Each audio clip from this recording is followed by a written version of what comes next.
No puedo. ¿Estoy bien? ¿Se escucha? Ah, perfecto. Bueno, eh, quería, no sé si le decía a Brian que si había alguna pregunta o cosas por el estilo, quería compartirles algunos pensamientos, sobre todo esta, esta noche. Este, Le preguntaba a Brian si yo les había comentado con ustedes como grupo de jóvenes qué significa Matusalén. Miren lo que le pregunto, ¿no? ¿Alguien sabe, excepto aquel que se lo dije? Por ahí creo que a Danilo se lo dije. No lo comenté acá yo, lo que significa la Matusalén, ¿no? Y quién era el tipo este, ¿no? ¿Alguien sabe de esto? Excepto aquello que se lo dije, ¿eh? Bueno, ustedes saben quién fue Matusalén. ¿Cómo podríamos decir? ¿Qué diríamos de Matusalén? Si tenemos que decir, Matusalén, ¿qué? Aló, alguien que me diga, Matusalén, ¿quién fue el Muchos tipo este? años, ¿Eh? que tuvo muchos años. Bien. Pero había mucha gente que tuvo, también Noé vivió muchos años, Adán vivió muchos años. Sí, pero este me parece que le ganó a todos.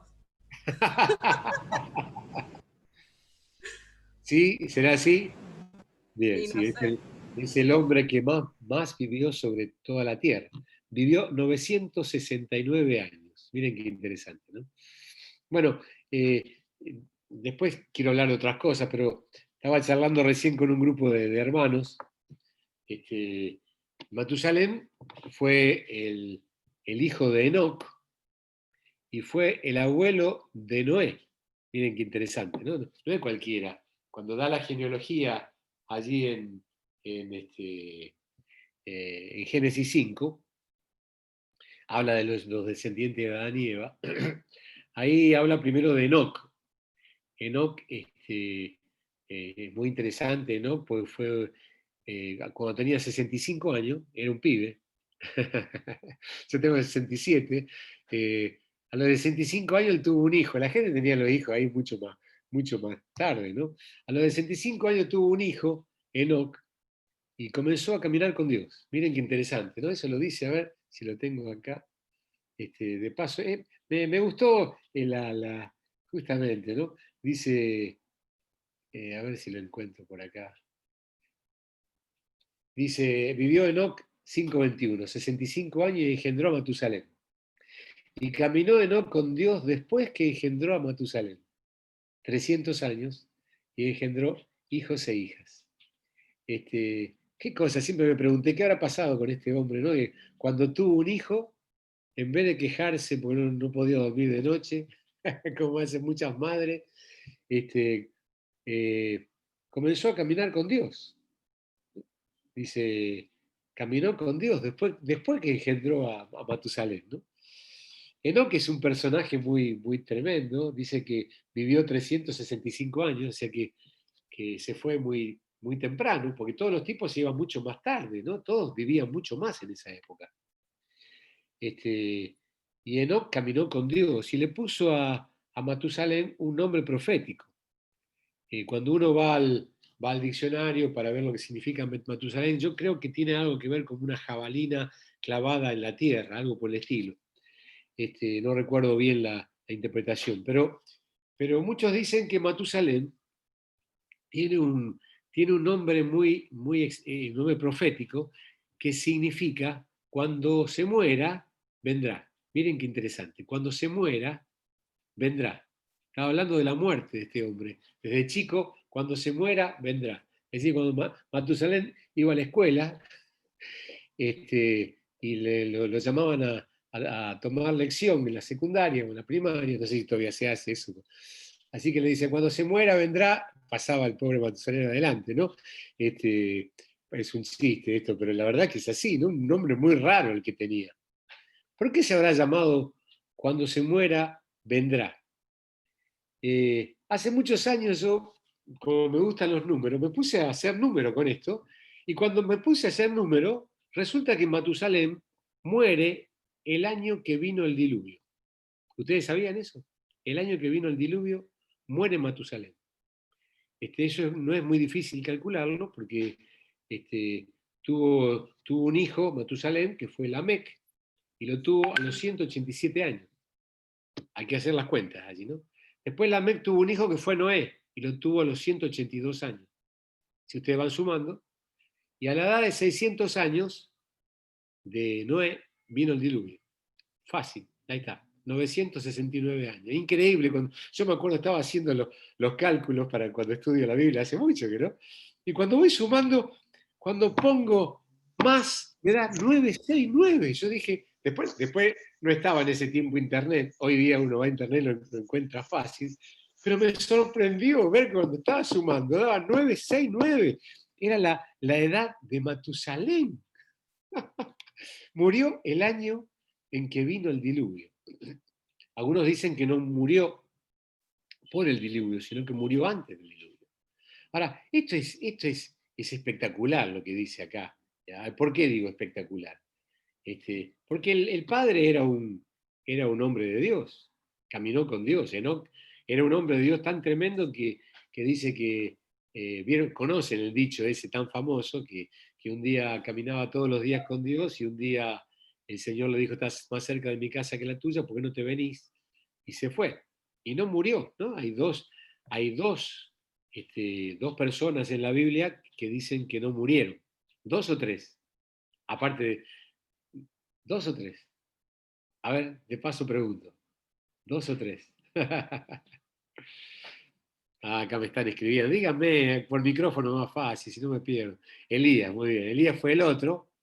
Digan, abran el micrófono cuando es así. Y es raro de Moisés. Moisés no se encontró el cuerpo. No se encontró el cuerpo. Aunque dice que murió, ¿no? Pero en la transfiguración los que aparecen son Moisés y Elías. Igualmente los dos estaban delante del Señor, muriendo o no, ¿no? Y después hay una cosa muy rara, después estudienla, muy, muy extraña, en Judas capítulo 1, versículos 14 y 15. Judas es estoy complicando un poco la cosa, pero después nos metemos un poquito más. Es linda, la Biblia es muy linda estudiarla, ¿no? Judas capítulo 1, 14 y 15, a ver si lo tengo por ahí. Habla sobre, vieron que Judas cita algo que no está en la Biblia, es muy raro Judas. Siempre la Biblia se cita a sí mismo, pero acá Judas, hablando de los falsos maestros y gente que era un desastre, dice, de estos también profetizó Enoc, séptimo desde Adán, diciendo, aquí el Señor viene con sus santas decenas de millares para hacer juicios contra todos y dejar convictos a todos los impíos de todas sus obras impías que han hecho impíamente y de todas las cosas duras que los pecadores impíos han hablado contra él. Es un pasaje raro ese. Algunos dicen, yo no digo que sea así, sí dice que profetizó de esa gente. Algunos dicen que ¿cómo se llama?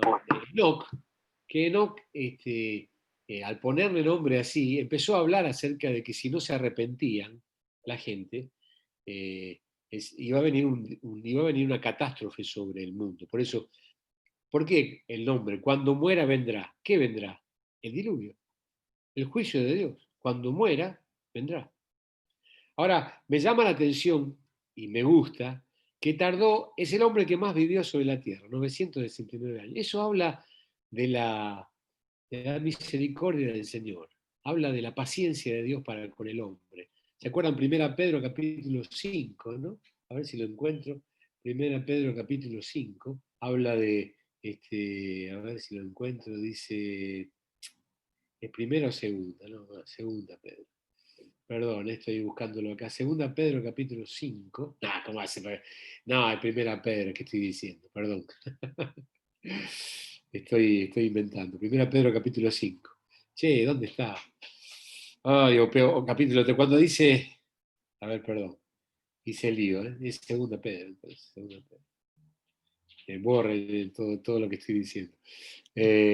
Dice, hablando de que el Señor vendrá, ¿no? Como a la hora de la noche, el capítulo 3, segunda Pedro 3, el Señor no retarda su promesa, según algunos la tienen por tardanza, sino que es paciente para con nosotros, no queriendo que ninguno perezca, sino que todos procedan al arrepentimiento. Y está hablando en un contexto de que habla de que vendrá un día en que vendrá fuego sobre la tierra, ¿no? Después habla de que no ignoréis esto, que para el Señor un día es como 1000 años y 1000 años como un día. Me van siguiendo porque hice un poco de lío acá en lo que hablé.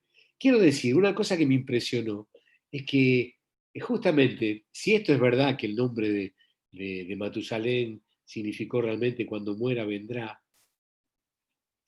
el Señor no es paciente, no quiere que ningún hombre, es decir, frente a una generación que se estaba levantando, y ustedes saben qué terrible, cuando uno va otra vez a Génesis capítulo 5 y luego al 6 allí, cómo se pudrió todo allí. Dice que la gente cada vez que pasaba el tiempo, el corazón de la gente cada vez era de continuo al mal. En el capítulo 6 habla de que las hijas de los hombres se juntaron con los hijos de Dios. No sé si ustedes se acuerdan de eso. Y hay una interpretación muy rara. Algunos dicen que son demonios, que se acuestan con mujeres y que salen los gigantes. Hay muchas interpretaciones raras y no se sabe bien qué es. Pero habla el capítulo 6 que la gente dice, vio Jehová la maldad de los hombres, era mucha en la tierra y todo el designio. Capítulo 6, versículo 5. Los pensamientos del corazón de ella eran de continuo solamente el mal. Y dice que se arrepintió, es decir, le dolió el corazón al Señor y dijo, voy a raer de la faz de la tierra a todos los hombres que he creado. Y uno, si terminaría en el versículo 7, uno dice, qué terrible, ¿no? Pero hay un pero ahí, hermoso pero no es, pero no es. Halló gracia ante los ojos de Jehová. Qué lindo, cómo me gusta esto. Noé, el nieto de Matusalén. Se ve que Matusalén, digo yo, ¿no? Había una línea allí, ¿no? De Enoc, tuvo un hijo joven, le puso un nombre, ese hijo, ese hombre que se fue temprano, tuvo el hijo que más tiempo vivió sobre la tierra, y fue la paciencia de Dios que esperó a ver si el hombre volvía a Dios, y al final llegó el momento en que la podredumbre era tan grande que llegó Noé. Y ustedes saben que allí apareció un arca y murió a los 969 años. Bueno, ustedes saben que el arca era una especie de submarino que estaba sobre el agua. Era un barco que tenía 150 metros de eslora, de largo. Yo que vivo enfrente del río, veo los barcos pasar. Más ahora que mi nieta está más piola, y cuando ve un vato, le dice ella, ¿no? Un vato ane, le dice. Sí, cada vez que ve un vato ane, se vuelve loca para que viene acá a visitarme, se va a la ventana y lo saluda porque pasa un barco de 200 metros de largo, ¿no? Son unas moles impresionantes.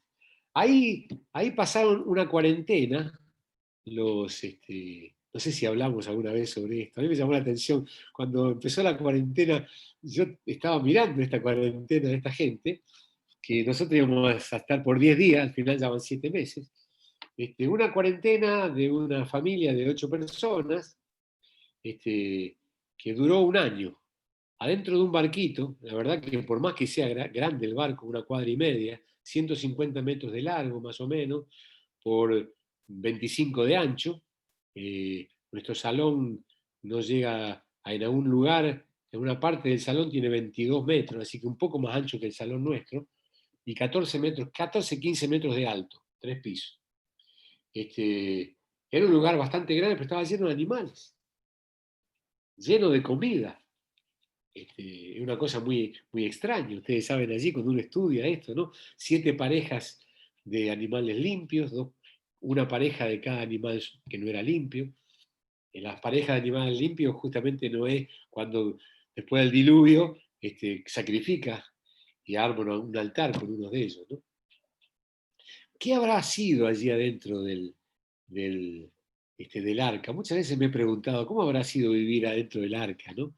Lo he dicho muchas veces, pero me ha llamado la atención. El olor que habría ahí adentro. No tenía ninguna indicación de tener algún inodoro gigante que saliera que tiraran todo por ahí un año entero. Había elefante, ahí había de todo. Imagínate el olor que había adentro, ¿no? Siempre he pensado cómo habrá sido convivir con animales de todo tipo, animales nocturnos, diurnos. Cuando se dormían por fin los leones, se despertaban las ovejas y las cabras y todo lo de día. Yo digo que el lío que esa pobre gente, digo, no dormía nunca. Aparte tenía que darle de comer. Leí algo interesante que me gustó. Son cosas que la gente piensa, ¿no? Que algunos piensan que esos animales entraron en una hibernación. Miren qué interesante esto, ¿no? Ustedes saben que los osos, cuando entra un periodo, tienen una hibernación, entran en una especie de sueño por varios meses, que no sé si son los osos polares, no sé bien quiénes son, si alguno me ayuda por ahí, que entran en un periodo que no comen, ya han comido suficiente, son unos regordete impresionante, que le alcanza para vivir todo ese tiempo de hibernación y después cuando se despierten salen con un hambre feroz a comerse todo lo que encuentran. Algunos dicen que muchos animales en el arca habrán estado así, no lo sé, ¿no? Me imagino esa familia, tres cuñadas con una suegra. Ustedes, la mayoría acá, no sé, no veo a ninguno casado, el único soy yo que vea, ¿no? Algún día se van a casar y espero que le vaya bien con la suegra. Yo tuve algunas cositas con mi suegra, pero nos pusimos de acuerdo, gracias al Señor. Y mi esposa también. Éramos todos cristianos. Es más fácil cuando es así, ¿no? Pero la verdad que hay situaciones que pasan allí, ¿no? Un año entero, un año entero. Siempre suelo decir que por más que estaba embromada la cosa ahí adentro del arca, era mejor estar adentro que afuera, ¿no? Porque afuera se murieron todos.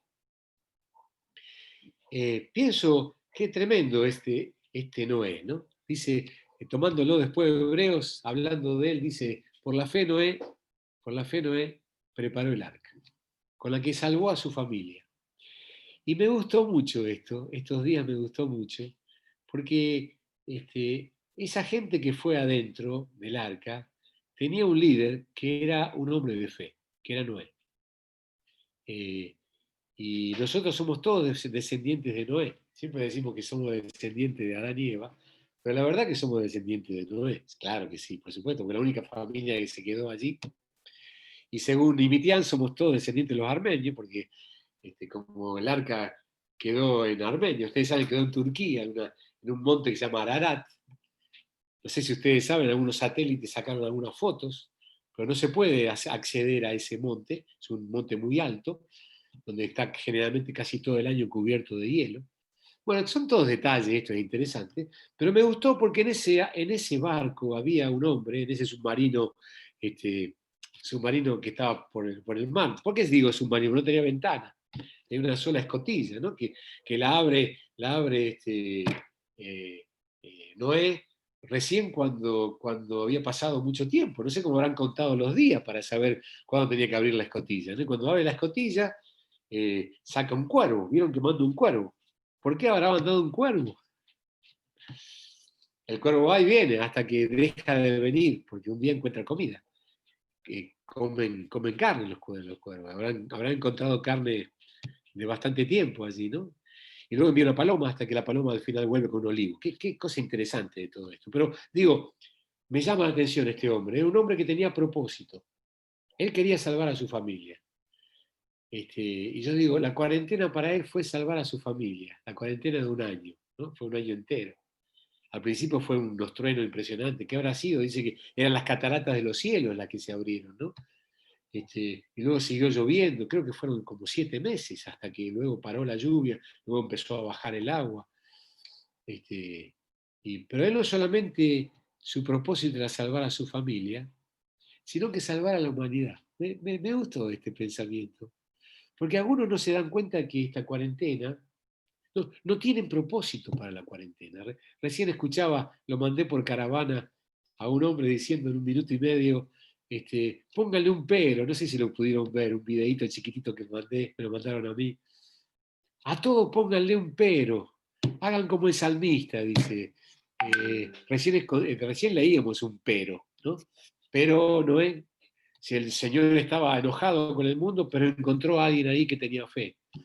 Eh, eh, el pero de los salmos es, me va mal, Señor, no es más, pero, no voy a dar gloria a Dios, voy a bendecir al Señor. Ese pero es, me la estoy pasando mal, pero igual voy a confiar en el Señor. Y eso es lo que dice el videíto, eso me encanta, porque eso es mirar un poquito más allá.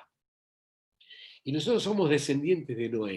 Tenemos que ser gente que tiene propósito, que estamos mirando un poquito más allá. No estamos esperando, a veces escucho a algunos hermanos, ¿no? Que están esperando de que todo vuelva, ojalá otra vez podamos ir de vacaciones. Ojalá, ojalá. ¿Qué es eso? Algunos se pueden ir de vacaciones. Ojalá, ¿no? Quizás algunos se van. Yo estoy en contacto con la gente de Europa. Qué vivo que son estos. Para hora de cuarentena se fueron todos al mar. Y nosotros no vamos a poder ir. Y bueno, ¿qué va a hacer? ¿No? Y algunos dicen, oh, cuánto quiero ir a visitar a alguien, y qué sé yo, tomó un colectivo, otro tomarse un avión, no sé, no sé si volverá, cómo volverá todo esto, pero tenemos propósito, tiene que haber un propósito, hay un pero en nosotros, tenemos que saber que somos descendientes de un hombre que salvó su familia y que salvó al ser humano, y que nosotros tenemos que pensar que Dios está en el trono y que puede usar estas cosas que son para todos. Algunos están cansados. ¿No les pasó algún día yo me levanté alguna mañana y estoy podrido de la cuarentena? No se lo digan a nadie, le digan, estoy cansado, tengo ganas de que termine todo. ¿Pero qué va a ser? Es así. Y dice, gracias, Señor, aleluya, te voy a bendecir. Ustedes saben que hay uno, ¿quién es este? Habacuc, ¿no? Que dice él, aunque la higuera, hasta tenemos un canto, un coro, ¿no? Aunque la higuera no florezca, ni en las vides haya fruto. Con todo, aunque todo vaya mal, porque venía la invasión, se venía la invasión sobre Israel, ¿no? Y aunque venga la invasión y nos dejen sin fruto, aunque nos quedemos sin vaca en los corrales, con todo yo me alegraré en el Señor y me gozaré en el Dios de mi salvación. Muy bien, Habacuc, muy bien. Y después él dice, él hace mis pies como de sierva, ¿no? Y él me lleva a mis alturas. Qué bárbaro. Hay que mirar un poquito más arriba, hay que mirar un poquito más arriba. En este tiempo que por ahí podemos bajonearnos y que no está mal que a veces estemos un poquito bajoneados, especialmente si alguno por ahí está viviendo solo. De paso digo, a aquellos que no hicieron buenas relaciones antes de la pandemia, las tienen que hacer ahora y es más difícil hacerlo ahora, ¿no? A algunos le dolía el dedo gordo del pie, no iban al grupo casero, ¿no?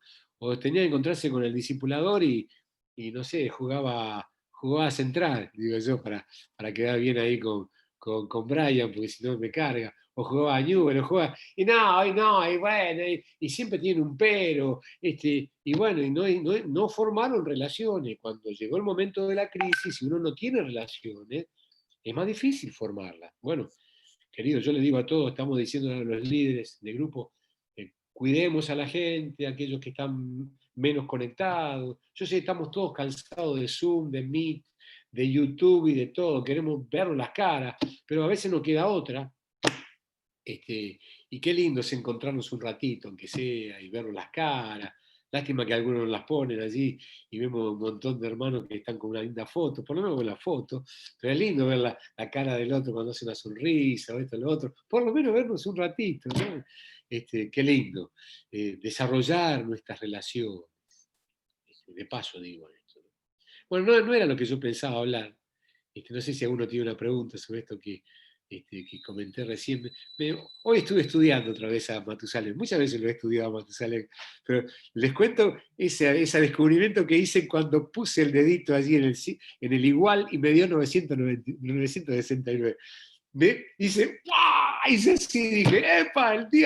Murió el año del. Y ahí descubrí algo. Bueno, así hace uno cuando estudia la Biblia. Muchas veces descubre cosas que vienen por revelación. El otro día estaba estudiando los Hechos de los Apóstoles. Estuve estudiando un poquito, no puedo dejar de salir de la pasión, de la resurrección. Y estaba leyendo Hechos 2, y, y se acuerdan de ese mensaje tremendo de Pedro allí en Pentecostés, ¿no? Qué mensaje, qué mensaje. Yo cuando he estudiado la palabra, para predicar el Evangelio, nosotros tenemos que tener algún modelo. Y hay 5 mensajes, después búsquenlo, 5 mensajes. Si no lo encuentran, lean mi libro. De paso hago propaganda. Hay 5 mensajes en Hechos de los Apóstoles que son mensajes completitos acerca de lo que tenemos que predicar. Uno de esos mensajes, el mensaje que está en Hechos capítulo 2, en el día de Pentecostés. Después hay 4 más. En realidad hay más de 4, pero los 5 que hablan allí, no puedo decir, no tengo problema, ¿no? Pero estudienlos, son muy lindos. El de Pedro en Pentecostés, me puse a pensar, yo tenía que estar con ustedes esta noche, me enteré ayer, ¿no? Y digo, ¿qué les voy a compartir a los hermanos? Y me puse a estudiar, a orar, a ver qué podía. Al final, ni lo que pensaba hablar, estoy hablando. Bueno, Dios es así, ¿no? Aleluya. Por lo menos para mí es lindo, no sé si para ustedes que me están escuchando, pero para mí es una bendición, ¿no? Pedro tenía que predicar uno de los mensajes más impresionantes de los que predicó. Y no tuvo tiempo de prepararlo, porque estuvieron 10 días ahí orando, sabían que iba a venir el Espíritu Santo, pero no sabían cómo iba a ser. El Señor dijo, quédense en Jerusalén. Él se fue al día 40, se fue un día jueves, y tuvieron que estar hasta el otro sábado, 10 días más allá. El Señor le dijo, quédense en Jerusalén hasta que haya venido sobre vosotros el Espíritu Santo. Se quedaron 10 días allí, en el aposento alto, orando, poniendo el reemplazante de Judas. ¿Quién fue el reemplazante de Judas? ¿A quién quedó al final? ¿Quién quedó? Díganmelo, Matías. díganlo. Matías. Yo le decía a unos muchachos el otro día que había uno que me gustaba más, tiene nombre, tiene sobrenombre y sobrenombre, tenía mucho nombre, y qué pena, quedó Matías. Bueno, yo hubiera elegido al otro, si es por nombre, ¿no? Y después de todo ese tiempo viene el Espíritu Santo esa mañana, se arma un lío bárbaro, como un terremoto pasa, ¿no? Tembló el lugar donde estaban, viento recio, una cosa impresionante lo que pasó allí. Y Pedro se levanta diciendo, no están, todos hablan en lengua, la gente se junta, los escucha, léanlo después, interesante, lindo ver el mapa, la gente de todos los lugares de Turquía, de Asia Menor, de África. Claro, ¿por qué estaban allí? Porque era la fiesta de Pentecostés, había 3 fiestas a las que podían ir lo que tenían que ir los judíos todos los años, 3 fiestas. Era Pascua, Pentecostés y la fiesta de los tabernáculos. Por eso había mucha gente allí. Dicen a veces que se juntaba 1 millón de personas allí, ¿no? Y sí que, claro, cuando se arma todo ese lío, viene toda la gente allí y lo escuchan hablar las maravillas de Dios. Qué importante, no de lengua, de paso, que hablemos en lengua, pues era una señal que iba a venir sobre. Ya Pedro lo había dicho, ¿no? Jesús lo había dicho, perdón, Pedro cita por el libro de Marcos, ¿no? Estas señales seguirán los que creen. En mi nombre echarán fuera demonios, hablarán nuevas lenguas. ¿Me siguen? Me perdí un poquito yo. ¿Me van siguiendo? Pedro se levanta y dice, no están borrachos. Otro dice, están borrachos. No, muchachos, no están borrachos. Es las 9 de la mañana. Lo que chupan un poco más tarde. Nosotros no chupamos tan temprano. No estamos borrachos. Si no saben lo que es esto. Y ahí habla sobre Joel. Miren si yo le diría a ustedes, miren, por favor, alguien que me diga qué dice Habacuc. Recién lo cité. Habacuc. Si me diría Isaías 53, qué sé yo, si me diría, no sé, Salmo 23, Salmo 1, esos son los salmos que más conocemos, ¿no? Pero Habacuc, ¿quién lo conoce a Habacuc, no? Y los tengo que citar. ¿Qué hago yo? Yo voy a mi iPad, le pongo el buscador y en 2 segundos voy a mi Biblia y lo encuentro con la concordancia. Pedro cita allí a Joel. Y ustedes saben que no tenían la Biblia ahí, ustedes saben que Joel eran todos rollos. Es muy interesante eso, porque la Biblia era todo rollos, no era que era un librito solo, un montón de rollos. Los rollos más largos como Isaías eran grandísimos, tenían que llevarlo así a Isaías, ¿no? Eran rollos grandísimos. Y él cita allí a Joel. Y luego cita a los salmos. Luego cita a David. Y dice, lo que está pasando hoy es lo que Joel dijo, y cita la profecía de Joel. En los postreros días derramaré de mi espíritu sobre toda carne, y vuestros ancianos soñarán sueños, y vuestros jóvenes verán visiones, y de cierto sobre mis siervas y sobre mis siervos derramaré de mi espíritu y profetizarán. ¡Wow!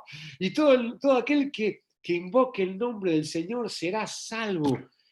Él hizo una cita y no era un fariseo, él era un pescador, pero era un hombre que había estado con Jesús. Me puse a pensar, digo, qué bárbaro, ¿no? ¿Cómo el Señor puede traer, cuando estudiamos las Escrituras, cuando experimentamos el poder de Dios? Ustedes saben que hay dos cosas importantes acá que los fariseos desconocían y que Jesús le dice, ustedes la pifian, yerran, le erran, vamos a decir así, porque desconocen las Escrituras y el poder de Dios. Son dos cosas importantes, ¿no? Uno puede conocer mucho las Escrituras y no conocer el poder de Dios. O puede conocer el poder de Dios e ignorar las Escrituras. Para dar un ejemplo, nosotros tenemos los hermanos libres, hermanos preciosos, pero que desconocen el poder de Dios. Conocen las Escrituras y cuando llegan a los dones, la pifian allí, porque no conocen el poder de Dios. Después hemos conocido muchos hermanos pentecostales, hoy pasa otra cosa, pero que han conocido el poder de Dios, pero desconocían la palabra de Dios. Entonces nosotros tenemos que conocer ambas cosas, las Escrituras, por eso hay que estudiarlas, y el poder de Dios, los dones del Espíritu. Por eso el desafío que nos hizo Ángel, de eso quería hablar yo, pero bueno, al final no voy a hablar de esto, pero termino un poquito redondeando esto en lo que Pedro se anima a hacer esa mañana. Y cita las Escrituras y cita el poder de Dios. Lo que acaban de ver, esto lo profetizado. Y luego los llama al arrepentimiento y predica un evangelio impresionante. Miren, David se murió, muchachos, David se murió, pero él hablaba de alguien que no iba a morir. A este Jesús, el que ustedes crucificaron hace 50 días, es el que nosotros predicamos ahora. Y ha resucitado de los muertos. Y ahí les predica el evangelio y la gente se convierte. Qué bárbaro, qué bárbaro. Bueno, ellos también tuvieron una cuarentena, pero de 10 días. Mire, puede pasar algo después de una cuarentena, ¿no? La cuarentena de los discípulos allí fueron 10 días. Estuvieron bastante encerrados en el aposento alto. Y algo sucedió. Ojalá que después de estos 7 meses, 8 meses, 9 meses, no sé, ojalá que sea 7 meses y nada más, pero salgamos mejor de acá. Ustedes saben que hay una combinación que me gusta decir a mí, ¿no? A ver si la digo de esta manera. Hay una cosa que se llama tentación y hay una cosa que se llama prueba. Para mí siempre es un problema estas dos palabras, tentación y prueba. Le encontré la vuelta, no sé si será así o no, leyéndolo a Paulson, ¿no? Tentación tiene que ver con una prueba de parte del diablo, que trata de hacernos caer. El diablo siempre intenta hacernos caer. Por eso lo tentó a Jesús y se tuvo que ir con la cola entre las patas porque no lo pudo hacer caer. Porque Jesús respondió, ¿cómo respondió? Respondió con la palabra de Dios. Así que la tentación viene de parte del diablo para hacernos caer. Dice, cada uno es tentado por el diablo cuando de su propia concupiscencia se ha traído y seducido. El diablo nos trata de enganchar por alguna cosa que nos gusta. Pero está la prueba. Y me gusta, me cierra, que el Señor está detrás de la prueba. Yo soy docente y siempre he visto que cuando uno empieza a dar clase, los muchachos a veces están allí tomando nota, algunos ni toman nota, hasta que empieza a estar cerca el examen. Cuando empieza a estar cerca del examen, ahí algunos empiezan a hacer los ejercicios, y viene la consulta, porque está el examen. Y cuando llega el examen están todos nerviosos porque tienen que aprobar. La prueba se la damos los profesores. Y los profesores queremos que ellos aprueben. No queremos que no aprueben. Imagínense, nosotros tenemos una cantidad de alumnos. Este cuatrimestre tuvimos 400 y pico de alumnos. Tuvimos que hacer el examen, tuvimos que tomar el examen. ¿Sabes lo que queremos? Que aprueben todos, porque si no, en el próximo examen vienen los 400 que no aprobaron, y los 400 nuevos que vengan, nos volvemos locos, 800. No queremos que aprueben, No sé si me sigue lo que quiero decir, ¿no? Dios, que es nuestro Padre, permite en nosotros situaciones de dificultad. A veces nos hacemos los cancheros, mientras todo anda bien, aleluya, gloria a Dios, mientras todo anda bien, pero cuando la cosa empieza a ponerse difícil, cuando tenemos una enfermedad, cuando viene una pandemia, cuando pasa esto, lo otro, Ahí algunos se caen, porque hay dos cosas acá. Cuando hay prueba sin palabra de Dios, alguna gente se cae, hasta se enojan contra Dios. Dios, ¿por qué permitís esto? Dios, si sos tan justo, ¿por qué se me murió tal persona? ¿Por qué pasa esto? ¿Por qué lo otro? Porque le falta palabra, le falta presencia de Dios. Otros tienen a veces mucha palabra y no tienen dificultades. ¿Viste? Son muy teóricos.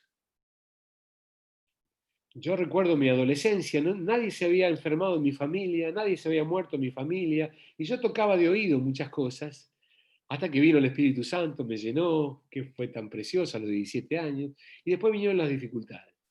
Y el Señor fue trabajando con su Espíritu, con su palabra y con las dificultades. Cuando miro para atrás, veo tantas dificultades en la vida que he tenido, tantas dificultades. Bueno, esta semana pasamos un testimonio que si alguno no lo escuchó, no se pierde el del lunes, martes y miércoles de la semana pasada, esta semana pasada, donde Elías nos contó su testimonio. Yo lo conozco a Elías, ¿no? Y cuando uno escucha a este hombre, que se le murieron 2 hijos, que se le cayó una mina de zinc, ¿no? La mina allá, la mina de Aguilar, se le cayó encima, que tuvo muchos meses en terapia intensiva con respirador. Cuando tiene todas las cosas, uno dice, a mí me pasaron cosas, al lado de este hombre, a mí no me pasó nada. Y sin embargo, uno ve un hombre lleno de Dios, lleno de alegría, lleno de presencia de Dios. Yo lo conozco, ¿no? Aquí está la palabra de Dios, la presencia del Señor junto a la dificultad. Y si uno reacciona correctamente, esto nos forma y Dios puede trabajar en nosotros y formar en nosotros la imagen del Señor a pesar o con las dificultades. Así que, bueno, el desafío de Ángel, acá termino, digo yo, ¿no? Un poco era esto a los jóvenes. Él decía, vieron que hizo una lista, les recomiendo volver a leer este mensaje o a escucharlo. Vamos a pasarlo otra vez. Yo le pasé a los líderes el texto, vamos a pasarlo otra vez. Él decía que tanta gente, ¿se acuerdan? Tanta gente en la Biblia, cuando comenzaron a servir al Señor era gente joven. Y habló de José, habló de Daniel, habló ¿de quién más habló? ¿Se acuerdan de alguien más? De Jeremías, no lo puso allí, ¿no? Habló de María, ¿eh? De Esther. De Esther, habló de María. Qué bárbaro, ¿no? Habló de los 12 discípulos, que el más grande debería ser Pedro, pero Juan debería ser muy, muy joven porque llegó hasta el año 100 de la era cristiana, así que más o menos hagan las cuentas, 33 muere el Señor, así que había tiempo, un muchacho joven. Y después él dijo lo que nos ha pasado a muchos de nosotros en nuestra juventud, y ahora varios de nosotros ya estamos más cerca del arpa que de la guitarra, como solemos decir, y hay un desafío para la gente joven, que son ustedes.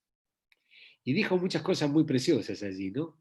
Nos dijo a los pastores que le demos alas, que sueñen. Bueno, eso es lo que quiero decirles. Esto que les compartí acá, miren, este muchacho joven, le dije un muchacho joven, ¿no? Se llamaba Enoch.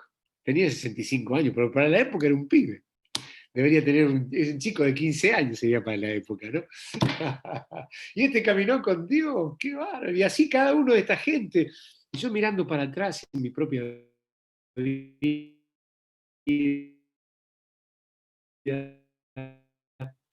pensaba en todo grupo, ¿no? Pero hay hermanos tan preciosos, como Carlini, como Gione, como Silvestre, que el Señor lo llamó así.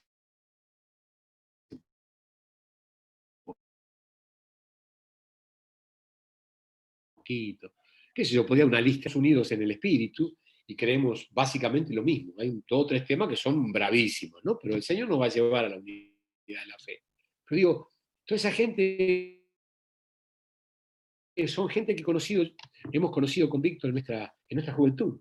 Y una de las bendiciones que hay en Rosario es porque hay un grupo de pastores que se la han jugado, que nos la hemos jugado por el Señor.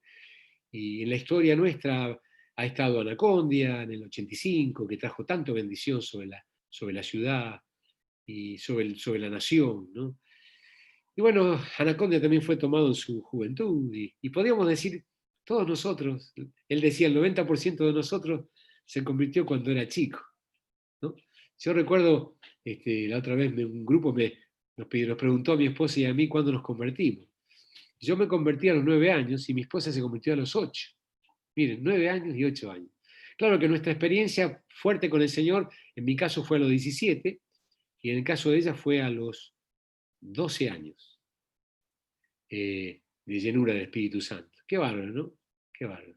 Es que es más fácil moldear a una persona cuando es más joven, y es más fácil desafiar a un joven que desafiar a una persona mayor.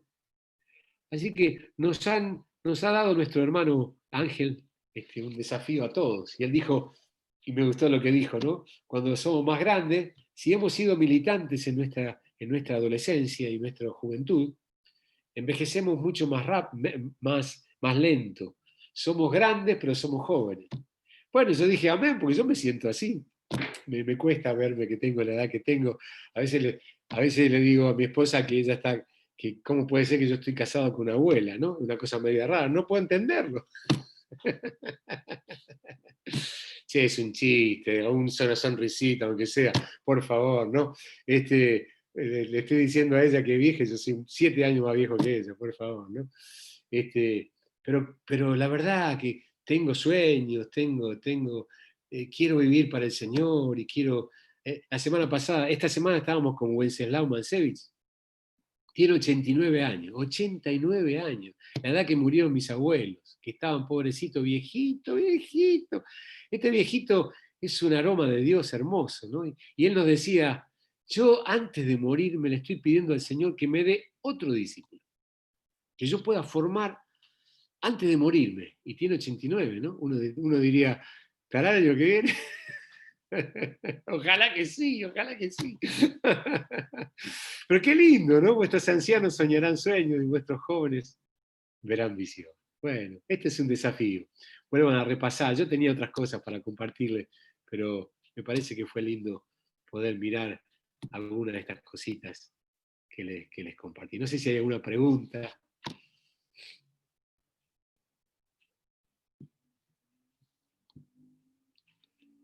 A ver ahí. Nadie se anima a Habacuc 3:17. Bueno, lo vi un poquito tarde, ¿no? Luego, ¿cómo Sí. vas? Vos hablaste por ahí, nos has compartido de la vida por ahí de Wenceslao, acerca de su pasión por la persona Por de Dios. Dios, Por Dios. que aún contagia eso en nosotros. Y obviamente creemos que esa misma pasión es la que los llevó a seguir las pisadas del Espíritu Santo y a meter la mano en la obra.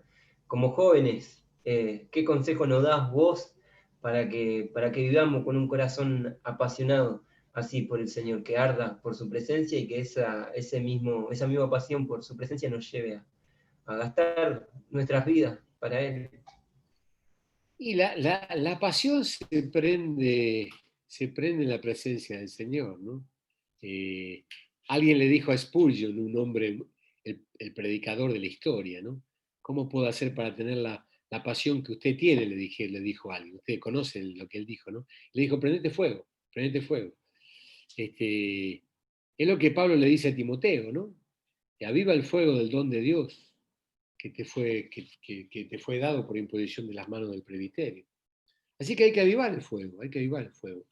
A mí me preocupa a veces cuando hay hermanos que tiran agua al fuego. Y siempre digo que es más fácil apagar un fuego pequeño que prender un fuego. Apagar un fuego pequeño, porque estamos con la isla acá enfrente nuestro y no es fácil apagar el fuego, ¿no? Cuando el fuego es muy grande, gracias a Dios, cuando el fuego es muy grande.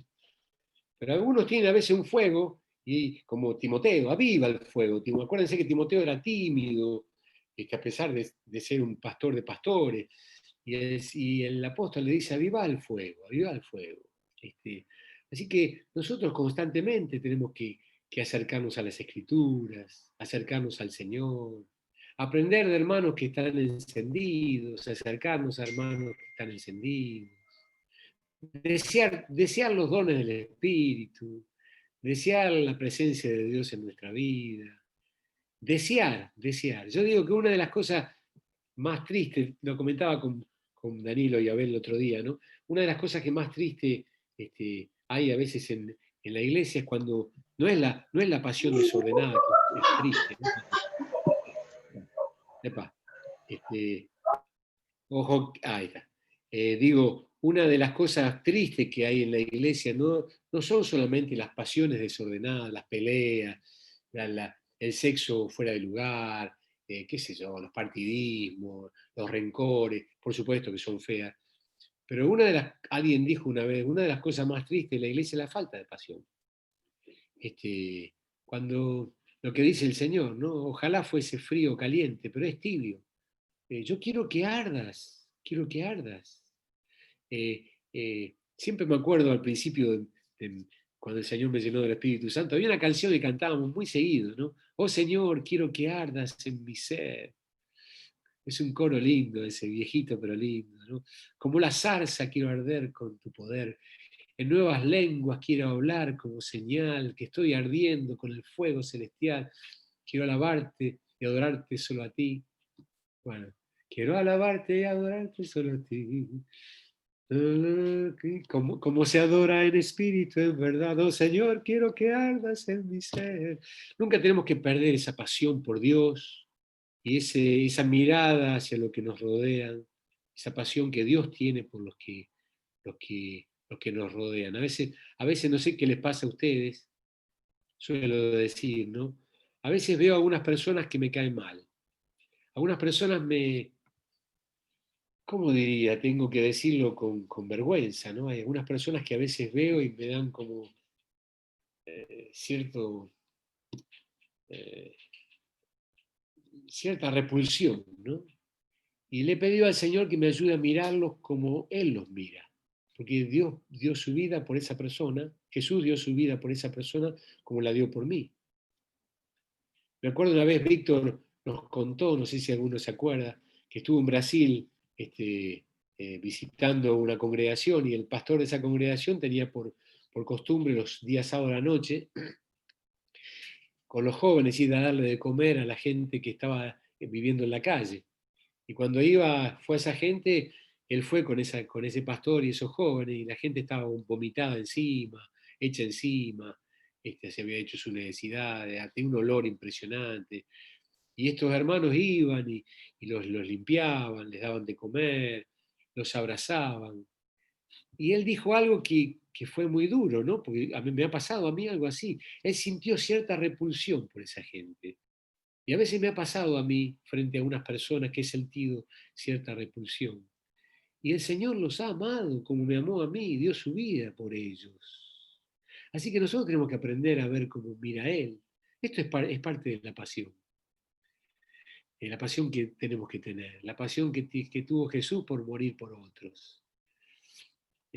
Así que, no sé, digo algo, Danilo, algo de esto, ¿no? Uno prende esa pasión en presencia del Señor, ¿no? Pablo dice, el amor de Cristo me constriñe. ¿Cómo? Pensando esto, ¿no? Mirando esto, que uno murió por todo, entonces estaba mirando al Señor, ¿no? ¿Cómo? Y uno que murió por todo, entonces todos murieron en Él.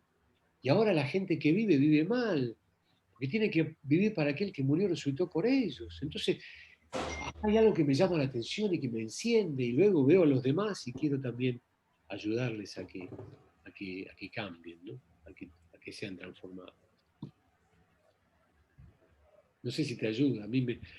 Para mí es un desafío esto, porque fácilmente terminamos quejándonos por las cosas que nos pasan, o fácilmente nos acomodamos a las situaciones. y, hay que entrar en salir de la comodidad y mirar un poco más allá. No sé si habrá alguna pregunta.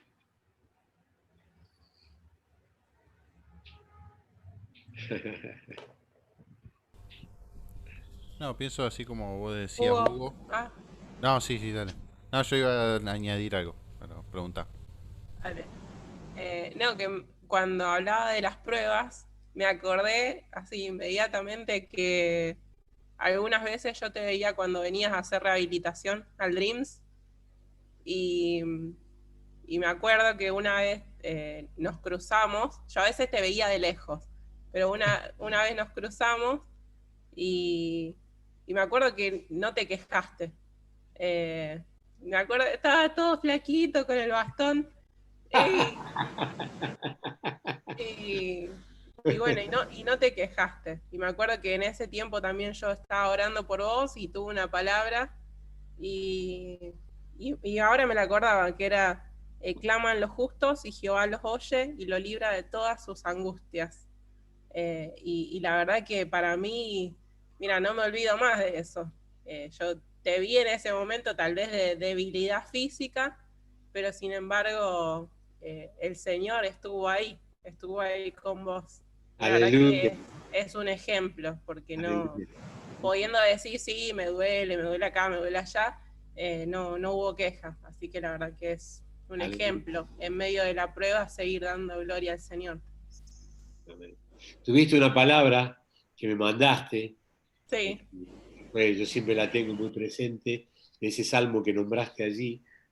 Esa palabra llegó justo una mañana que tenía que decidir el médico si me sacaba la cadera, o sea, si me rompía el hueso, me terminaba de romper el hueso y me ponía una prótesis, este, o, o si, o si pensaba que el Señor me había sanado, ¿no?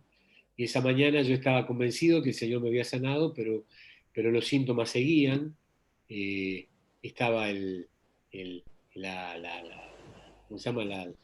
La resonancia magnética diciendo que el hueso estaba podrido, que estaba muerto. Ahí fui al médico, es toda una historia muy larga esta, pero fui al médico y el médico me preguntó cómo me sentía. Yo me sentía muy bien, a pesar de que estaba todo eso allí. Y él me iba a dar turno para operarme ya, ¿no? Entonces me miró y dice, ¿qué hago? ¿Qué hago con usted? ¿No? Y yo le dije que había recibido una palabra del Señor y que creía que Dios me había sanado. Qué cosa de loco, ¿no? Aleluya. Y el médico, que era un católico, me dice, bueno, vamos a jugar, vamos a jugar. Así que se jugó y, y la sanidad estaba. Y con el correr de los días y los meses, el hueso revivió y lo que estaba muerto se levantó. Y hasta el día de hoy camino sin ninguna dificultad. Así es Dios, así es Dios. Pero qué lindo también es la comunión, ¿no? Porque yo necesitaba esa mañana una palabra y vino la palabra. Por un WhatsApp que me mandó allí Noé, ¿no? Me llegaban tantos WhatsApp con un montón de cosas, pero esa mañana fue Dios. Y yo dije, ¡wow! Esto es de Dios, esto es de Dios. Y fue de Dios. Fue Sí, de Dios. encima era que después sigue, él guarda todos sus huesos y ninguno de ellos será quebrantado. Uno de esos será quebrantado. Esa fue la palabra más fuerte, porque eso es lo que iba a pasar la próxima semana cuando me iban a operar, ¿no? Iban a quebrantar uno de mis huesos. Y así fue la palabra, yo lo estaba sintiendo. Ustedes saben que la profecía, uno de los dones, acá funcionó una revelación en una hermana, ¿no? Una revelación profética. Pero muchas veces la profecía confirma algo que está. Yo tenía esa confirmación, tenía la palabra en mi corazón, pero necesitaba una confirmación, y la confirmación vino. Por eso tenemos que estar tan alertas también, ¿no? A no estar tan metidos en nosotros mismos, sino orar y bendecir a nuestros hermanos y a veces recibir una palabra del Señor para aquellos que están sufriendo, ¿no? A todos nos toca en distintos momentos de nuestra vida sufrir. A todos nos toca o nos va a tocar. Le doy una profecía. Siempre digo, van a sufrir, querido. Alguna vez, sí, dice el Señor, dice, es necesario que a través, dice Pablo, ¿no? Que a través de muchas tribulaciones entremos en el reino de los cielos. Aleluya, gracias, Noel. Ha sido una bendición, una bendición.